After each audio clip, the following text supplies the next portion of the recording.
नमस्कार, मी विशाल पाटील।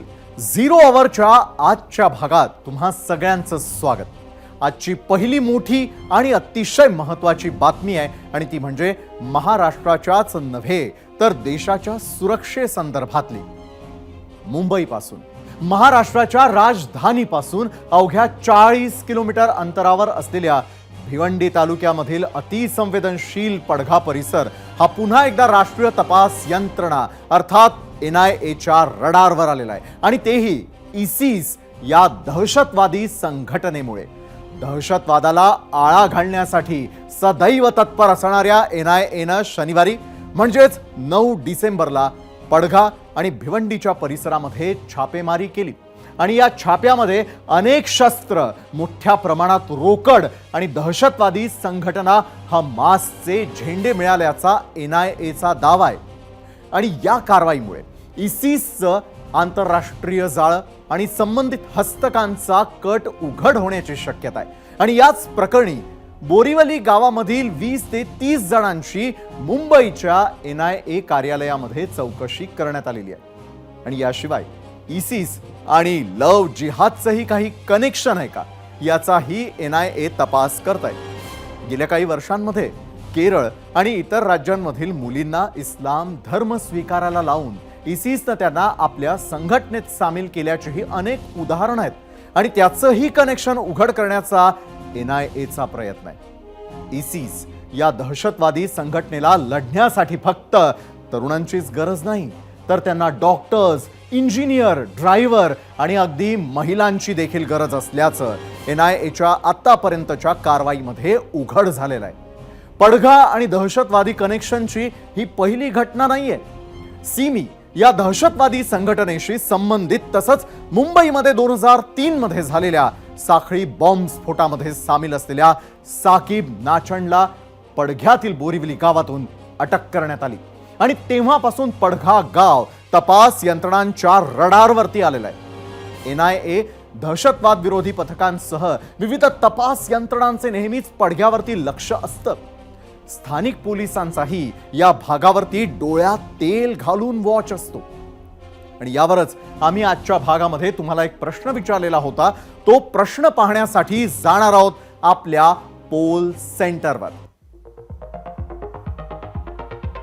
तर झिरो ओव्हरमध्ये आम्ही प्रश्न विचारलेला आहे, पडघ्यातील NIAच्या कारवाईनं राज्यामध्ये इस्लामिक स्टेटच्या जिहादी कारवायांना आळा बसेल? उत्तरासाठीचे 2 पर्याय आहेत, होय आणि नाही। इस्लामिक स्टेट ही जगातील सर्वात श्रीमंत दहशतवादी संघटना आहे आणि ही संघटना आता प्रामुख्याने भारतामध्ये हातपाय पसरवण्याच्या प्रयत्नात असल्याचं दिसतंय। सोशल मीडियाच्या माध्यमातून ISIS सारखी दहशतवादी संघटना आपल्या विचारसरणीचा प्रसार करते आणि त्या आधारे भावनिक आणि धार्मिक आवाहन करून लोकांची माथी भडकवण्याचे प्रयत्न करते आणि त्यामुळेच या दहशतवादी संघटनांचे समर्थक किंवा त्यांची विचारसरणी अनुसरणारे लोक तयार होत आहेत आणि हेच लोक आता दहशतवादी कारवायांमध्ये सहभागी देखील होत आहेत। पाहूयात आमचा याच संदर्भातला हा रिपोर्ट। अतिसंवेदनशील पडघा पुन्हा एकदा चर्चेत।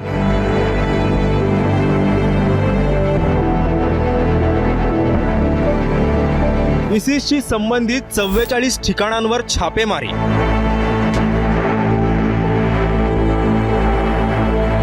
NIAनं उधळला विध्वंसाचा कट, 15 जणांना ठोकल्या बेड्या।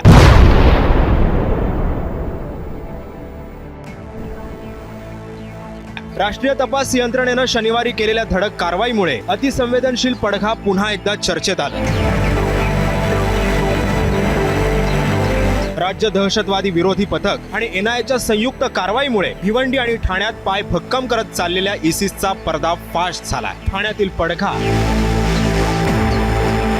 भिवंडी शहरात देखील 3 ते 4 ठिकाणी NIAची छापेमारी सुरू आहे। पण याच्याबरोबरच सगळ्यात महत्त्वाचं म्हणजे पडघा या गावामध्ये असलेल्या बोरिवली गावामध्ये सगळ्यात महत्त्वाची कारवाई सध्या सुरू आहे। पुण्यातील कोंढवा, यावेळी NIAने पुण्यातील या कोंढव्यातील इसेन्शिया सोसायटीमध्ये छापा टाकलाय आणि या इसेन्शिया सोसायटीच्या 604 नंबर फ्लॅटमध्ये राहणाऱ्या शोएब अली शेख याच्याकडे चौकशी केली आहे। आणि कर्नाटकात 44 ठिकाणी छापेमारी, या 15 जणांना जेरबंद करण्यात आलं। इसिस मॉड्यूलचा नेता आणि प्रमुख साकीब नाचानला शनिवारच्या कारवाईत अटक झाली आणि त्याच्याबद्दल धक्कादायक खुलासा झाला। हा आरोपी प्रतिबंधित संघटनेत सामील झालेल्यांना बैत म्हणजे इसिसच्या खलिफाशी निष्ठेची शपथ देत होता। भारतात हिंसाचार घडवून आणण्याचा कट रचत होता। एनआयच्या या छापेमारीमुळे महाराष्ट्रात मोठ्या घातपाताचा डाव उधळून लावण्यात आला। पडघा गाव एनआयच्या रडारवर असल्याचं या कारवाईमुळे स्पष्ट झालंय। सर्व आरोपी मूळचे महाराष्ट्राच्या ठाणे जिल्ह्यातले असून त्यांना 14 दिवसांची पोलीस कोठडी सुनावण्यात आली आहे। छापेमारी दरम्यान अतिरेक्यांचे आंतरराष्ट्रीय कनेक्शन, इसिसचे हँडलर्स या सर्वांचा पर्दाफाश एनआयनं केलाय। देशभरात दहशतवादी कारवाया घडून आणण्याचा त्यांचा भयानक कट या छाप्यांमुळे उद्ध्वस्त झालाय। या आरोपींकडून 1 पिस्तूल, 2 एअरगन, 8 तलवारी, चाकू, 2 laptop, 6 hard disk, 3 CD, 38 mobile phones, 10 magazine books, 68 लाखांची रोख रक्कम आणि 51 हमासचे झेंडे हे जप्त करण्यात आले। पुण्यात एका मोटरसायकलच्या चोरीच्या तपासादरम्यान इसिस मॉड्यूलचा सुगावा लागला आणि पुण्यापासून सुरू झालेले धागेदोरे मुंबई, ठाणे आणि थेट कर्नाटकापर्यंत पोहोचले। यातली धक्कादायक बाब म्हणजे मुक्त क्षेत्र आणि अल शाम म्हणून घोषित करण्यात आलेलं मुंबई जवळील पडघा गाव दहशतवाद्यांचा अड्डा बनू पाहतंय का? देशात इसिसची विचारधारा रुजवण्याचा डाव या अतिरेक्यांचा होता का? असे अनेक सवाल या कारवाईच्या निमित्तानं आता उपस्थित होत आहेत। ब्युरो रिपोर्टसह टीम 0 आवर, एबीपी माझा।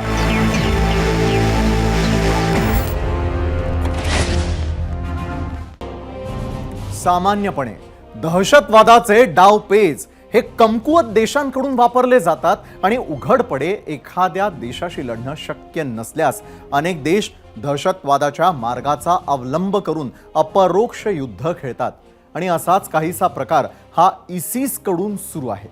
गेल्या काही वर्षांपासून भारतामध्ये दहशतवादी हल्ले खूपच कमी झालेले आहेत। याचं श्रेय दहशतवाद विरोधी आक्रमक धोरणांना दिलं पाहिजे आणि यावरच आम्ही विचारलेल्या प्रश्नावरती तुम्ही नेमक्या काय प्रतिक्रिया दिलेल्या आहेत आणि त्या प्रतिक्रिया पाहण्यासाठी आपण जाणार आहोत आपल्या मीडिया सेंटरवर।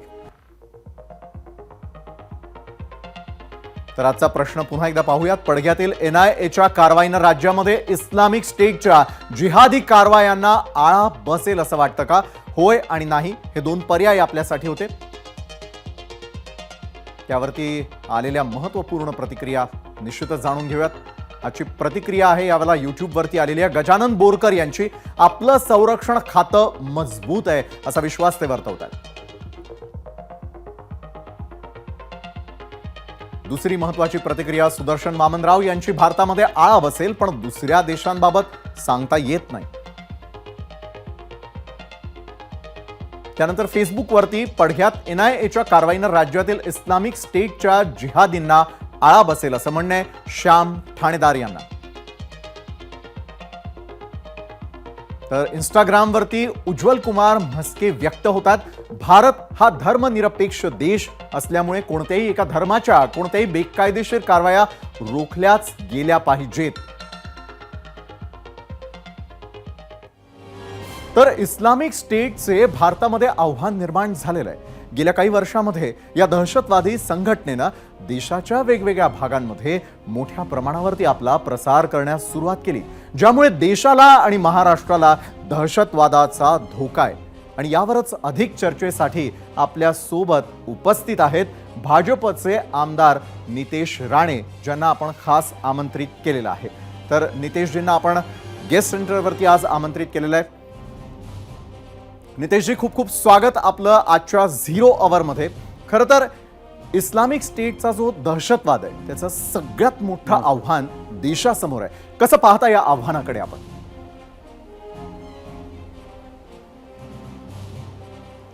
सर्वात पहिलं आपण ह्यांचं मॉड्यूल समजून घेतलं पाहिजे की जेव्हा पॉप्युलर फ्रंट ऑफ इंडियाच्या संघटनेवर बंदी घातलेली आणि त्यानंतर त्यांच्या काही सदस्यांची जेव्हा इन्क्वायरी झाली आणि ती जेव्हा चार्जशीट फ्रेम करण्यात आली तेव्हा चार्जशीटमध्ये आलेली माहिती ही महत्त्वाची अशी आहे की 2047 पर्यंत भारताला सिरिया आणि असं अन्य देशांसारखं इस्लामिक राष्ट्र बनवायचं आणि त्यासाठी लागेल त्या गोष्टी करायच्या.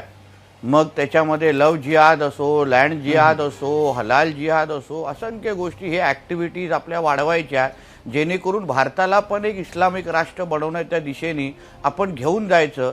आणि त्यासाठी केलेले हे सगळे प्रयत्न आहेत. म्हणजे पॉप्युलर फ्रंट ऑफ इंडिया असो, आयसिस नावाची ही संघटना असो, या सगळ्या संघटना एकच हेतूने काम करतायत की 2047 पर्यंत भारताला इस्लामिक राष्ट्र बनवायचा. आणि बरं. त्या दृष्टिकोनातून हे केलेले विविध प्रयत्न आहेत त्यांचे. पण मग नितेशजी, NIAनं ज्या प्रकारची कारवाई केलेली आहे त्यामुळे या सर्व घडणाऱ्या गोष्टींना आळा बसेल का?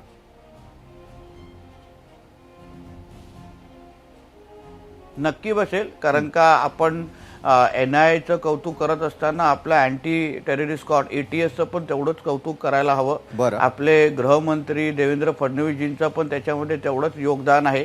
कारण का एकंदरीत मिळून ही जे काही ॲक्टिव्हिटीज आयडेंटिफाय करणं आणि त्याच्यामध्ये त्या ॲक्टिव्हिटीज रोखणं. कारण का एक आपण लक्षात घ्या की हे आपल्या समाजामध्ये एवढं खोलात घुसलेले आहेत, ह्यांच्या ॲक्टिव्हिटी ह्या पद्धतीने हे लोक वाढवतात की आपल्याला कळतच नाही की आपल्या आजूबाजूला काय चाललंय. आता विचार करा, पडगाव गावामध्ये ते सगळे जमलेत. पडगाव गावाचं नाव अल शाम म्हणून त्यांनी नेमून टाकलं. आणि त्या अल शाम नावाच्या गावामध्ये इस्लामिक स्टेटला बनवण्याची सुरुवात हे आपण अल शाम ह्या गावातून करायचं असा त्यांचा हेतू होता. आणि ते लोक ऍक्टिव्हिटीज वाढवत मग सगळीकडे महाराष्ट्रामध्ये घेऊन गेले असते. म्हणून ज्या पद्धतीने NIA असो, ATS असो, आपलं गृह खातं असो, हे लोकांनी एक दुसऱ्याच्या कोऑर्डिनेशनमध्ये ज्या पद्धतीने ही जे काही ऍक्टिव्हिटी थांबवली आहे की हे लोकांना आयडेंटिफाय केलंय, मला वाटतं हे खरंच कौतुकास्पद बाब आहे. ह्याचं खरंच कौतुक करायला हवं. कारण का ह्यांचा जोपर्यंत आपण कमर मोडत नाही, ह्यांच्या ऍक्टिव्हिटी आयडेंटिफाय करत नाहीत. कारण का ते सगळं आम्ही जेव्हा लव जिहाद बद्दल बोलतो, आम्ही जेव्हा लँड जिहाद बद्दल बोलतो, ह्यांना वाटतं की आम्ही फक्त एका विशिष्ट धर्माबद्दल बोलतोय. अरे पण सगळ्या ऍक्टिव्हिटीज करणारे लोक अगर एका विशिष्ट धर्माचे निघत असतील आणि अशा पद्धतीच्या लव जिहाद आणि लँड जिहादच्या नावाने अगर आपल्या भारत देशाला सिरियासारखं अगर इस्लामिक राष्ट्र बनवण्याचा प्रयत्न होत असेल तर मग ह्या बाबतीला आयडेंटिफाय करायलाच पाहिजे आणि रोख लागलाच पाहिजे. आणि त्याचं उत्तम काम हे NIAच्या कारवाईमुळे झालेलं आहे. बरं, पण नितेशजी, महाराष्ट्र या संघटनांच्या रडारवर का आहे? याची जी पाळंमुळं आहेत ती महाराष्ट्राच्या प्रत्येक भागामध्ये पसरत चालल्याचं दिसतंय. कसं रोखायचं?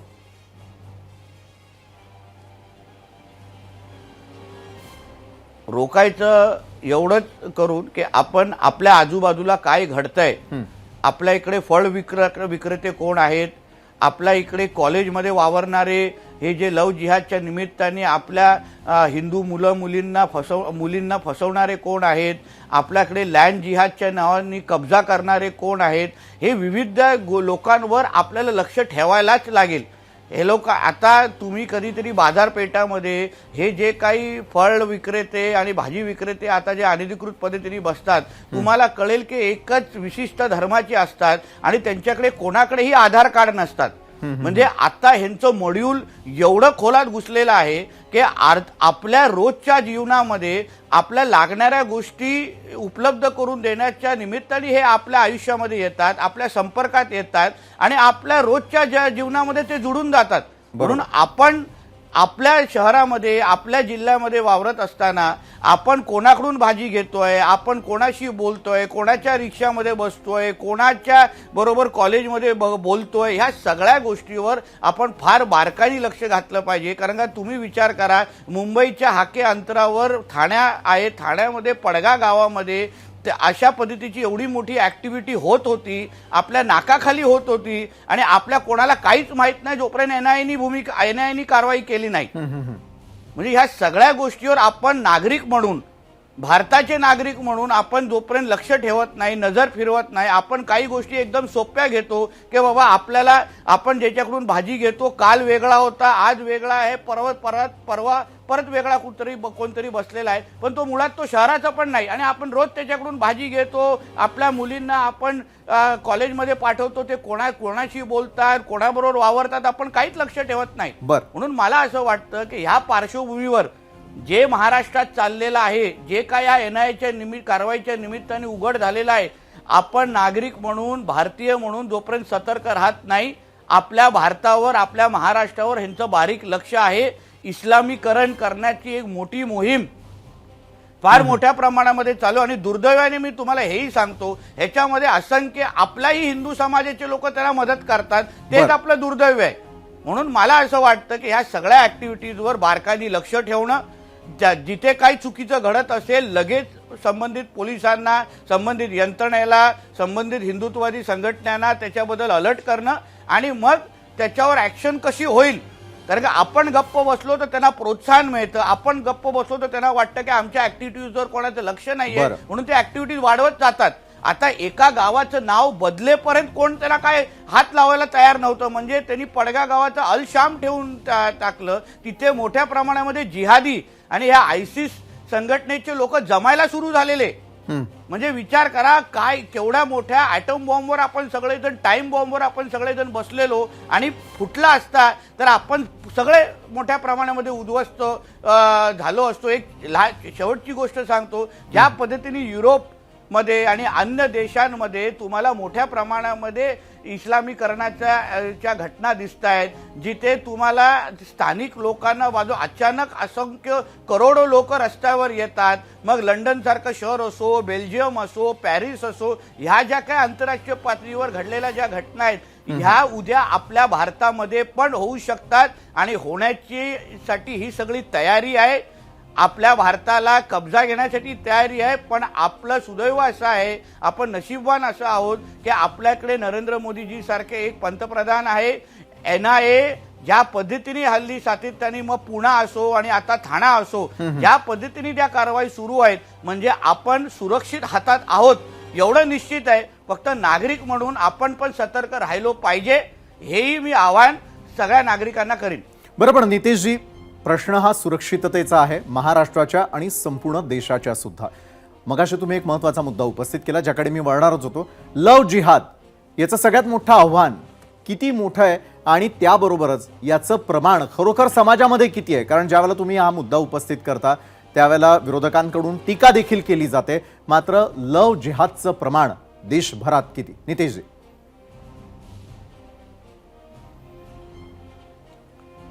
मी तुम्हाला आकडा का देऊ शकत नाही, ह्याची कारणं अशी आहेत, कारण का असंख्य लव जिहादचे केसेस रिपोर्टच होत नाहीत.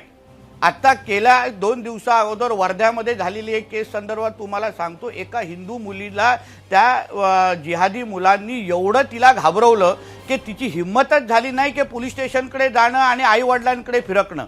म्हणजे लव जिहाद हे मोठ्या प्रमाणामध्ये आपल्या हिंदू समाज आणि भारताच्या विरुद्ध सुरू केलेलं षडयंत्र आहे, ज्याचा मूळ हेतू एवढाच आहे की हिंदूंची लोकसंख्या, भारत देश हा एक हिंदू राष्ट्र आहे, कारण का हिंदूंची लोकसंख्या इथे 85% पेक्षा जास्त आहे. बरोबर आहे. म्हणून भारताला आपल्याला इस्लामिक राष्ट्र बनवायचं असेल तर सर्वात महत्वाचं पाऊल आपल्याला काय टाकायला लागेल की हिंदूंची संख्या कमी करा. आणि हिंदूंची संख्या कमी करायची असेल तर आपल्याला लव जिहाद सारख्या केसेस करायला लागतील. एका मुसलमान मुलगा आपल्या हिंदू मुलीशी लग्न करतो, लग्न केल्यानंतर तो त्याच्या मुलांचं नाव त्याच्या धर्माचं ठेवतो, आपल्या हिंदू मुलीला धर्मांतर करून तिलाही इस्लाम स्वीकारायला लावतो, आणि त्याच्याकडून हळूहळू आपली लोकसंख्या कमी करून टाकायची, जेणेकरून त्यांचा जो मूळ हेतू आहे की 2047 पर्यंत इस्लाम राष्ट्र करणं, त्याला ते बरोबर त्याच्या पद्धतीने ते त्या मार्गावर चालतात. म्हणून लव जिहाद हे एवढं मोठं षडयंत्र आहे. आणि तुम्ही विचाराल की मग किती केसेस आहेत, मग 100 आहेत का, 400,000? मी तुम्हाला सांगतो, ज्या आपल्या हिंदू मुलींना आपण हिंमत दिली तर दिवसाच्या तुम्हाला एवढ्या केसेस बाहेर येतील की आपण विचार करू शकत नाही. पण आज त्या असंख्य आमच्या हिंदू बहिणी आज भीतीच्या सावधमध्ये आहेत, घाबरलेल्या आहेत. काहींना तर जाळून टाकण्याच्या धमक्या येतात, काहींना मारून टाकण्याच्या धमक्या येतात. एवढ्या त्या घाबरलेल्या आहेत की त्यांच्या आई वडिलांपर्यंत पण ते बोलायला बघत नाहीत. माझ्याकडे पुरावे म्हणून वर्धाच्या त्या घटनेबद्दल चॅट आहे, जिथे तो मुलगा माझ्या हिंदू बहिणींना स्पष्ट सांगतो की तू तुझ्या वडिलांची आणि पोलिसांकडे गेली तर मी तुला जाळून टाकीन, म्हणून ती आज पण त्याच्याबरोबर राहते आहे. म्हणून अशा घटना पोलिसांपर्यंत आणि आमच्या त्या समितीपर्यंत जातच नाही. बरं. म्हणून जेव्हा आमच्यावर आरोप होतो की बाबा तुम्ही तो बोलताय जेवढा लाखोमध्ये आहे, पण बघा एवढे पर्यंत तुम्ही जिहादी विचारायचे हे मुलं अगर आमच्या हिंदू मुलींना घाबरवत असतील, बाहेरच काढायला बाहेर यायची हिंमतच देत नसतील ना, तर मग ते रिपोर्टच करत नाहीत, आई वडिलांच्या पण संपर्कात येत नाही. म्हणून शेवटचा मुद्दा एवढाच आहे की लव्ह जिहाद हे आपल्या भारताच्या विरुद्ध भारताला इस्लामीकरण म्हणजे इस्लाम राष्ट्र बनवण्याच्या दिशेने नक्कीच. वाटचाल करण्यासाठी एक फार मोठं षडयंत्र आहे. हे जेवढ्या लवकर आपण हाणून पाडू, जेवढ्या लवकर आपण थांबू, तेवढ्या लवकर आपल्यावर हे जे काय सावट भीतीचं सावट नक्कीच. आहे, हा जो काय धोका आहे इस्लाम राष्ट्राच्या निमित्ताने, हे ऍक्टिव्हिटीज तरच थांबतील. बरोबर आहे. खूप धन्यवाद. तुम्ही सविस्तर चर्चा केली झिरो अवरमध्ये आपल्या सर्व प्रेक्षकांसोबत, त्यासाठी खूप खूप धन्यवाद. तर एकंदरीतच आपण पाहतोय की कशा प्रकारे इस्लामिक राष्ट्र असेल किंवा त्या उद्देशानं करण्यात येणाऱ्या अनेक कारवाई असतील, त्याच संदर्भामध्ये आम्ही विचारलेल्या प्रश्नावरती तुम्ही नेमका काय कौल दिलेला आहे, तो कौल पाहण्यासाठी थेटपणे आपण जाऊयात आपल्या पोल सेंटरकडे. कशा प्रकारे व्यक्त होतात आपले प्रेक्षक त्याकडे पाहूयात. पडघ्यातील NIAच्या कारवाईनं राज्यात इस्लामिक स्टेटच्या जिहादी कारवायांना आळा बसेल. एकूण मतं 10,000 मिळालेली आहेत आपल्याला यूट्यूबवरती. त्यामध्ये होय म्हणणाऱ्यांची टक्केवारी आहे 86%, नाही म्हणतात 14%. त्यानंतर इंस्टाग्राम, एकूण मतं प्राप्त झालेली आहेत 2,000. होय नाही याची आपण टक्केवारी पाहूयात. होय म्हणणाऱ्यांचा आकडा आहे 88%, 12% म्हणतायत नाही. इंस्टाग्राम पाठोपाठ आता बोलूयात आपण फेसबुककडे. फेसबुकवरती जे लोक व्यक्त झालेले आहेत त्यांची उत्तरं देखील आलेली आहेत आणि त्याची टक्केवारी पाहिली तर होय म्हणणाऱ्यांचा आकडा आहे 62%, नाही म्हणतायत 38%. त्यानंतर एक्सवरती व्यक्त झालेले आहेत आपले प्रेक्षक. एक्सवरती व्यक्त होणाऱ्या प्रेक्षकांचं मत आहे होय म्हणतायत 76% आणि नाही म्हणतायत 24%.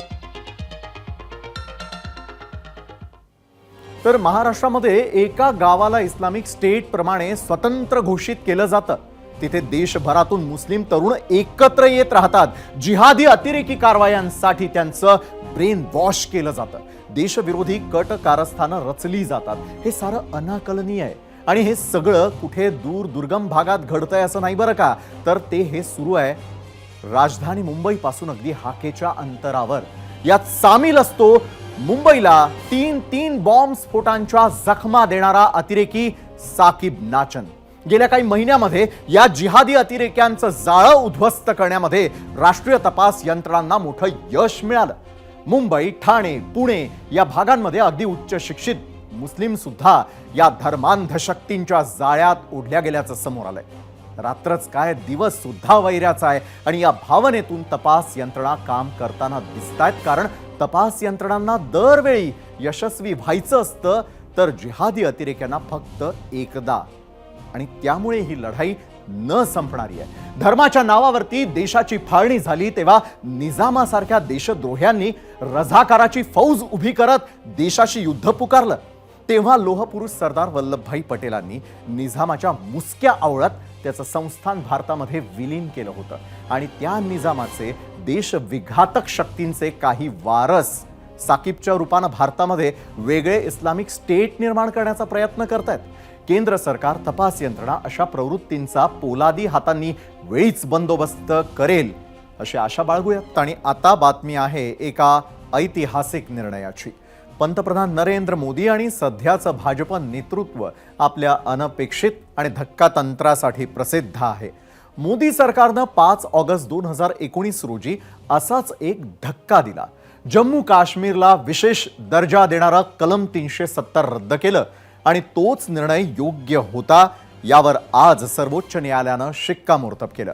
आणि हॅशटॅग नया जम्मू काश्मीर असा हॅशटॅग वापरत पंतप्रधान मोदींनी सर्वोच्च न्यायालयाच्या निर्णयाचं स्वागत केलं.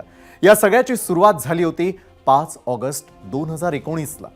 त्या दिवशी राष्ट्रपतींनी घटना दुरुस्तीचा आदेश दिला आणि जम्मू काश्मीरमधून कलम 370 आणि 35E हटवलं.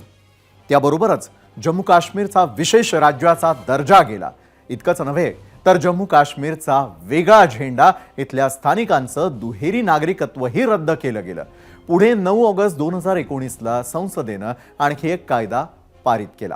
त्यानुसार राज्याचे 2 प्रदेशामध्ये विभाजन झालं. त्यानुसार जम्मू काश्मीर आणि लडाख असे 2 केंद्रशासित प्रदेश झाले. त्यासोबत जम्मू काश्मीरमध्ये विधानसभा स्थापन करण्याचा निर्णय झाला खरा. खरं तर राज्यामध्ये डिसेंबर 2018 पासूनच राष्ट्रपती राजवट लागू होती. त्याआधी तिथे भाजप आणि PDPचं सरकार होतं. मात्र जून 2018 मध्ये भाजपनं PDPचा पाठिंबा काढून घेतला. पुढे 6 महिने राज्यपालांचं शासन आणि नंतर राष्ट्रपती राजवट होती. खरं तर 5 ऑगस्टला निर्णय होताच जम्मू काश्मीरमध्ये लॉकडाऊन लावण्यात आला. त्यानंतर तिथल्या अनेक नेत्यांना नजरकैदेमध्ये ठेवलं गेलं. तिथं सगळीकडे संचारबंदी लागू केली. फोन आणि इंटरनेट बंद केले गेले. हजारो लोकांना आणि काही राजकीय नेत्यांना स्थानबद्ध केलं आणि पुढे जानेवारी 2020 मध्ये स्थिती बदलली. काश्मीरमध्ये इंटरनेट सुरू झालं. हळूहळू वातावरण आधीच्या तुलनेमध्ये शांत होत गेलं. मात्र जेव्हा 370 कलम रद्द केलं होतं तेव्हा त्या निर्णयाविरोधात अनेक याचिका आलेल्या होत्या. ऑगस्ट 2019 मध्ये सुप्रीम कोर्टानं प्रकरण 5 न्यायमूर्तींच्या खंडपीठाकडे सोपवलं आणि आज त्याचा निकाल आला. तब्बल 23 याचिका होत्या. त्यात अनेक नागरी संघटना, वकील, पत्रकार आणि कार्यकर्त्यांचा समावेश होता. सगळ्यांवरती आज निकाल देत सर्वोच्च न्यायालयानं मोदी सरकारनं घेतलेला निर्णयच योग्य होता असा निवाडा केला. सर्वोच्च न्यायालयाच्या याच निर्णयावरती होता आपला आजचा दुसरा प्रश्न. काय होता दुसरा प्रश्न त्यावर एक नजर टाकूयात. आणि पोल सेंटरवरती आपण दुसरा आजचा प्रश्न पाहतोय. कलम 370 हटवणं सुप्रीम कोर्टानंही योग्य ठरवलं. आता जम्मू काश्मीरच्या विकासाला गती येणार, होय किंवा नाही, हे 2 पर्याय आपल्यासाठी होते. खरं तर जेव्हा भारतानं स्वातंत्र्य मिळवलं तेव्हा अनेक संस्थानं भारतामध्ये सामील झाली. मात्र बहुसंख्य प्रजा मुस्लिम आणि राजा हिंदू असल्यानं जम्मू काश्मीरचे राजा हरी सिंग यांच्या समोर पेच निर्माण झाला. त्यांनी स्वतंत्र राहण्याचा निर्णय घेतला. मात्र पाकिस्तानच्या दहशतवाद्यांनी काश्मीरवर हल्ला चढवला. त्याला पाकिस्तानी लष्कराची मदत होतीच आणि म्हणून राजा हरी सिंग यांनी लॉर्ड माउंटबॅटन यांच्याकडे मदत मागितली आणि त्यावेळी जम्मू काश्मीरचं विलिनीकरण भारतात करण्यात आलं आणि भारतीय लष्कर पाकिस्तान विरोधात युद्धासाठी पोहोचलं. पाकिस्तानी सैन्याला मागं ढकललं. काश्मीरच्या पाकिस्ताननं बळकावलेला बहुतेक भाग हा पुन्हा एकदा ताब्यात घेण्यात आला आणि त्यानंतर तत्कालीन पंतप्रधान पंडित नेहरूंनी युद्धविराम करण्याचा निर्णय घेतला आणि मुद्दा संयुक्त राष्ट्रात गेला. त्यानंतर 1949 साली राज्यघटनेमध्ये राज्यघटनेच्या अनुच्छेद 370 त्या ठिकाणी जोडण्यात आलं. त्याच कलमानुसार भारताची राज्यघटना काही कलमांचा अपवाद वगळता काश्मीरला लागू होत नाही आणि त्यामुळे काश्मीरला स्वतःची राज्यघटना तयार करण्याची परवानगी देण्यात आली. पुढे काश्मीरचेही अधिकार वाढत गेले. त्याच्या आड काही फुटीरतावाद्यांनी देशविरोधी अतिरेकी कारवाया सुरू केल्या आणि त्याच कारवायांना पूर्णपणे आळा घालण्यासाठी मोदी सरकारनं कलम 370 हटवण्याचं धाडसी पाऊल उचललं आणि तो निर्णय योग्य होता यावर आज सर्वोच्च न्यायालयानं देखील शिक्कामोर्तब केलं. त्याच उपमुख्यमंत्री देवेंद्र फडणवीस आणि माजी मुख्यमंत्री उद्धव ठाकरे यांनी आता त्याचं स्वागत केलेलं आहे. पाहूया. 2019ला सुद्धा हा निर्णय घेताना 370 कलम हटवण्याचा निर्णय केंद्र सरकारने घेतला. त्याला शिवसेनेने पाठिंबा दिला होता. आज सुद्धा माननीय सर्वोच्च न्यायालयाने हा निर्णय कायम ठेवलेला आहे. त्याचं आम्ही स्वागत करतो आणि त्याचबरोबरीने आशा आहे की दुसरा जो त्याने एक आदेश दिला की येत्या सप्टेंबर म्हणजे पुढच्या वर्षीच्या सप्टेंबरपर्यंत तिकडे निवडणुका घेतल्या गेल्या पाहिजेत. त्या निवडणुका घेण्यापूर्वी पाकव्याप्त काश्मीर सुद्धा जर का आपण घेऊ शकलो तर संपूर्ण काश्मीरमध्ये एकत्रित निवडणुका झाल्या तर सर्व देशवासियांना आनंद होईल. या प्रकारे सर्वोच्च न्यायालयाने आज निकाल दिलेला आहे. मी असं म्हणेन की आज भारताचा विजय झालेला आहे, जम्मू काश्मीरच्या लोकांचा विजय झालेला आहे आणि खऱ्या अर्थानं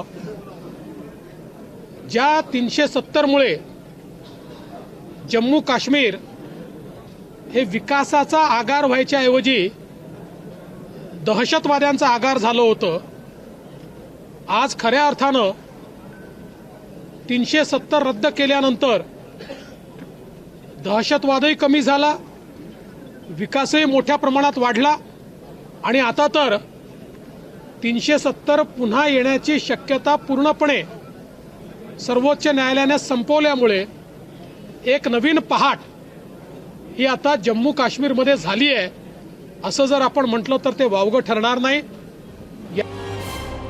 आणि जेव्हा कलम 370 हटवलं तेव्हा ज्या नेत्यांनी त्याला विरोध केलेला होता त्याच नेत्यांनी आजही आपला विरोध कायम ठेवलेला आहे. पाहूयात. नहीं, आज जो फैसला आया हम उससे मुतमईन नहीं है और हमारा मानना यह है कि ये कॉन्स्टिट्यूशनल मेजॉरिटी जो लोग कह रहे हैं, अब कॉन्स्टिट्यूशनल मोरालिटी की आज जीत हुई है और मेजॉरिटी मोरालिटी की कामयाबी हुई है. इसमें कोई दो राय नहीं है कि कश्मीर हमेशा से भारत का एक अटूट हिस्सा रहा है. तो मेरे नज़र में 370 को जो एब्रोगेट किया गया है ये वायलेशन है कॉन्स्टिट्यूशनल मोरालिटी का. क्या यही फैसले की हम उम्मीद लगाए बैठे थे? बिल्कुल नहीं. हमने सुप्रीम कोर्ट का दरवाज़ा खटखटाया था क्योंकि हम इंसाफ की उम्मीद कर रहे थे. हम सुप्रीम कोर्ट को रिस्पेक्ट करते हैं. अगर हम सुप्रीम कोर्ट को रिस्पेक्ट नहीं करते तो हम सुप्रीम कोर्ट में जाते क्यों इंसाफ हासिल करने के लिए? पूरा जजमेंट जब आ जाए, जब हम तफसील से उसको स्टडी करेंगे, उसके बाद वकीलों से मशवरा करके हम ये तय कर सकते हैं कि क्या अदालत के दरवाजे दोबारा खटखटाए जाने चाहिए या नहीं. हिम्मत मत हारो, उम्मीद मत छोड़ो. जम्मू कश्मीर ने बहुत सारे उतार चढ़ाव देखे हैं. सुप्रीम कोर्ट का आज का फैसला ये एक पड़ाव है, मुश्किल ही सही पर पड़ाव है. ये मंजिल नहीं है हमारी. इसको मंजिल समझने की गलती मत करो. हमारे मुखालफिन चाहते हैं कि हम उम्मीद छोड़ के दिल बर्दाश्ता होके शिकस्त को तस्लीम करें, पर ऐसा नहीं होना है. आप जानते हैं कि सुप्रीम कोर्ट ने यह कहा कि 370 आर्जी है, इसलिए इसको हटाया गया. ये हमारी हार नहीं है, बल्कि आइडिया ऑफ इंडिया की हार है, हिंदुस्तान के तस्वुर की हार है. हा विरोध काही इतक्यात संपेल असं वाटत नाही. मात्र तुर्तास तरी कलम 370 विरोधातील याचिकांवर पूर्णविराम लागलेला आहे हे नक्की. आता वेळ झालेली आहे अत्यंत महत्त्वाच्या विषयावरती महाराष्ट्राचं मत जाणून घेण्याची. त्यासाठी जाणार आहोत आपल्या मीडिया सेंटरला. तर आजचा प्रश्न होता कलम 370 हटवणं सुप्रीम कोर्टानेही योग्य ठरवलं. आता जम्मू काश्मीरच्या विकासाला गती येणार, होय आणि नाही असे दोन पर्याय होते. त्यावरती आलेल्या प्रतिक्रिया आपण जाणून घेऊयात. त्यावरती यूट्यूबवरती सुशांत चौगुले व्यक्त होत आहेत. कलम 370 हटवण्याच्या निर्णयाचं स्वागतच आहे. आता मोदी सरकारनं काश्मीरी पंडितांची घरवापसी करावी आणि लवकर निवडणुका घ्याव्यात. पुढे स्मिता ताडे म्हणतात जम्मू काश्मीरमध्ये विकासाला गती आधीच मिळालेली आहे, आता तो वेग अजून वाढवला जाईल. विजय मोहिते म्हणतात विकास होईल का नाही माहित नाही, पण राजकीय फायदा होणार आहे. संजय येडमे म्हणतात विस्थापित हिंदूंचं पुनर्वसन झाल्याशिवाय काहीही फरक पडणार नाही. फेसबुकवरती अनंत बोरसे म्हणतात आता खऱ्या अर्थानं जम्मू काश्मीरमध्ये सबका साथ सबका विकास, सबका विश्वास आणि प्रयास आणि सबका विकास दिसायला हवा. सिमरन महाजन म्हणतात नक्कीच आतंकवादी जिहादी कमी होणार. इंस्टाग्रामवरती त्या व्यक्त होत आहेत.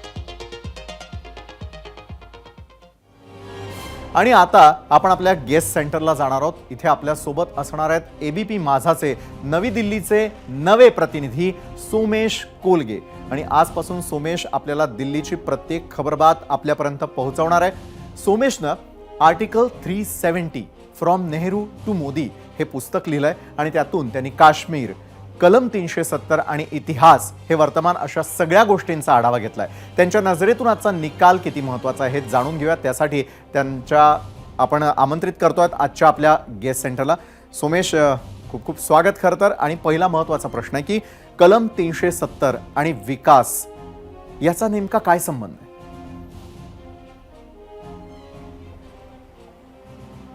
नक्कीच विशाल, आपण समजून घ्यायला हवं की कलम 370 मुळे जम्मू काश्मीरचा विकास रखडला होता आजपर्यंत असं म्हटलं गेलं. त्याची काही परिमाणं जर आपण लक्षात घेतली तर पहिलं पॅरामीटर म्हणजे कलम 370 निष्प्रभ झाल्यानंतर जम्मू काश्मीरमधील जमिनींचे भाव दुपटीने वाढलेत. आणि काही महिन्यांपूर्वी केंद्र सरकारने संसदेमध्ये जी माहिती दिली त्यानुसार कलम 370 हटवल्यानंतर राज्य सरकारच्या विविध पदांवर जवळपास 30,000 कर्मचाऱ्यांची नोकर भरती करण्यात आली आहे.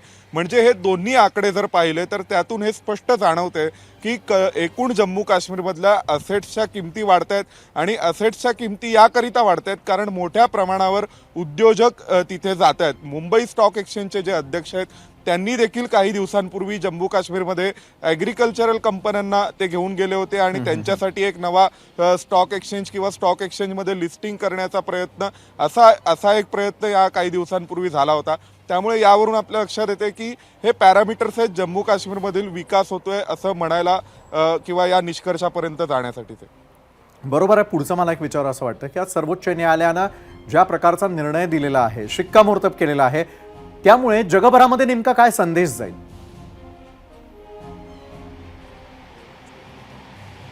नाही, आपण लक्षात घ्यायला हवं की कलम 370 निष्प्रभ ठरवल्यानंतर याची प्रतिक्रिया जगभरातून आली होती आणि संपूर्ण जगासाठी ही महत्त्वाची बातमी होती. ब्रिटनमधल्या काही खासदारांनी त्यांच्या पंतप्रधानांना पत्र लिहिलं होतं. अमेरिकेमध्ये याविषयी प्रतिक्रिया आल्या होत्या. आणि जगभरात काही जे वादग्रस्त भूप्रदेश आहेत, उदाहरणार्थ तायवान आहे किंवा अगदी आपण काही उदाहरण घ्यायचं झालं तर युक्रेनसारखा भाग आहे किंवा अगदी काही दिवसांपूर्वी चर्चेत आलेला इस्रायल गाझा युद्धादरम्यान तो म्हणजे पॅलेस्टाईन आणि जेरुसलेमचा भाग आहे की ज्यावर नेमकं प्रभुत्व कोणाचं याविषयी निर्णय झालेले नाहीत. तशाच स्वरूपाचा जम्मू काश्मीरचा देखील विषय, असा एक प्रयत्न, असं चित्र रंगवण्याचा प्रयत्न हा देश स्वतंत्र झाल्यानंतर झाला होता. त्यामध्ये जगभरातील अनेक प्लेयर्स होते.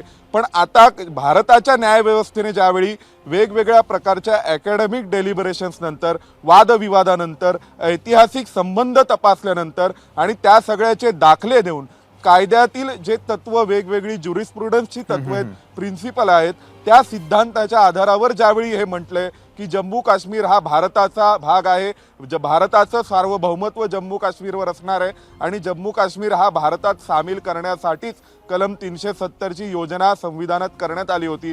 याचं आंतरराष्ट्रीय दृष्टिकोनातून एक महत्त्व आहे. कारण भारताची न्यायव्यवस्था म्हणजे पाकिस्तानची न्यायव्यवस्था नाही. भारतीय न्यायव्यवस्थेने जगभरातील अनेक मोठ्या मल्टीनॅशनल कंपन्यांनाही न्याय दिलेला आहे. ते आपण हच वोडाफोन सारख्या केसमध्ये पाहिलंय किंवा इतर देशातील नागरिकांनाही भारताची न्यायव्यवस्था न्याय देते. बरोबर. त्यामुळे आता जगभरातील प्रतिक्रिया देखील तितक्याच महत्त्वाचा, एक वेगळा संदेश देण्याचा प्रयत्न करण्यात आलेला आहे.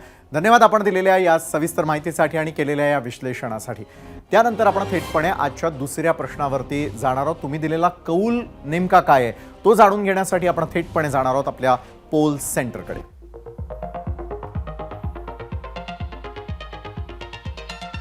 तर एकूण मतं आपल्याला युट्यूबवरती मिळालेली आहेत 7,000.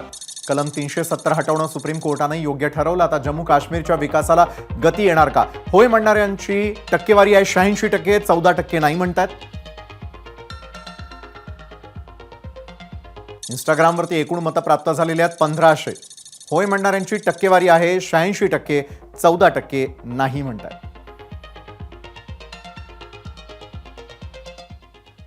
तर त्यानंतर फेसबुकवरती व्यक्त होणाऱ्यांची टक्केवारी आहे होय म्हणणाऱ्यांची टक्के आहे 67%, 33% नाही असं म्हणतात.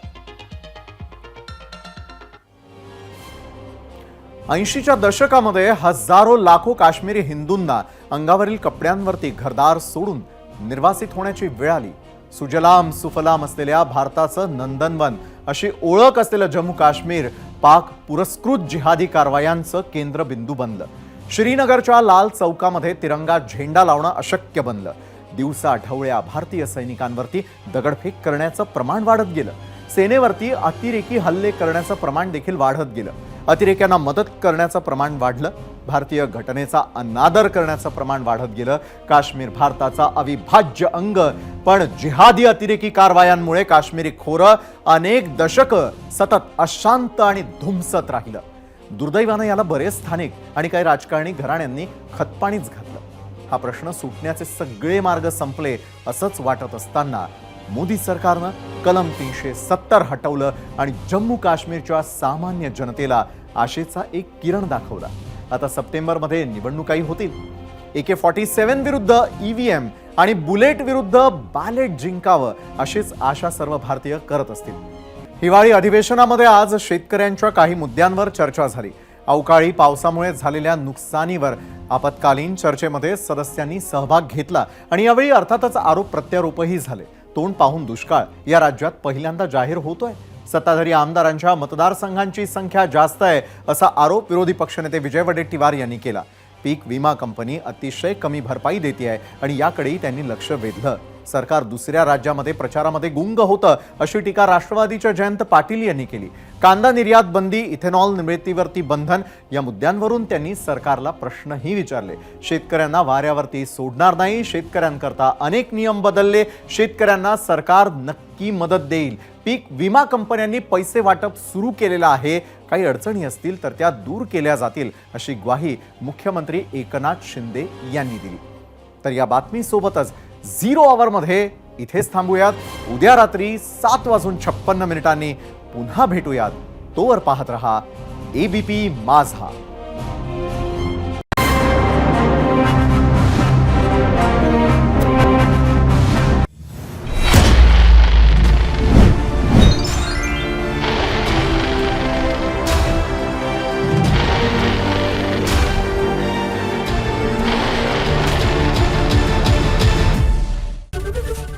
ABP माझा, उघडा डोळे बघा नीट.